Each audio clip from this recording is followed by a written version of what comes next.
सहारनपुर गांव में एक गरीब परिवार रहता था। उस परिवार में कुल 3 लोग थे, राधा और उसके माता पिता। वे सब एक दूसरे गांव से आकर वहां रह रहे थे। राधा की एक बेस्ट फ्रेंड रिया भी थी, जो कि उस नए गांव में नई उसकी दोस्त बनी थी। एक दिन राधा आंगन में बैठकर रो रही थी।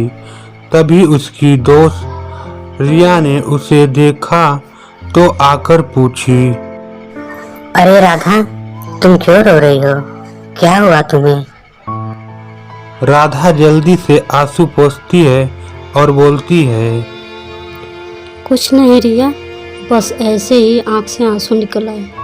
नहीं राधा, कुछ तो बात है जो तुम मुझसे छुपा रही हो।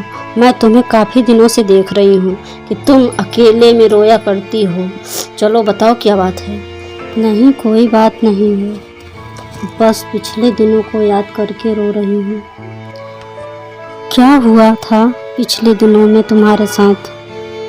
रिया, जब मैं अपने पुराने गांव में थी तो हम सब बहुत ही गरीब थे, तो लोग हमारी गरीबी का फायदा उठाया करते थे, हमारे साथ जोर जबरदस्ती करते थे।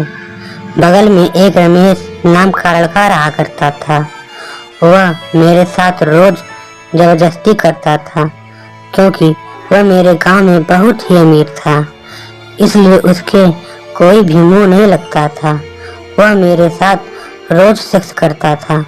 मैं और मेरे पापा उस गांव को छोड़कर इसलिए इस गांव में चले आए। राधा, तुमने पुलिस में कंप्लेन नहीं किया? की थी मैंने, बट कोई फायदा नहीं हुआ। उसने पुलिस वालों को भी पैसा खिला दिया। चलो, जो बीत गया सो बीत गया।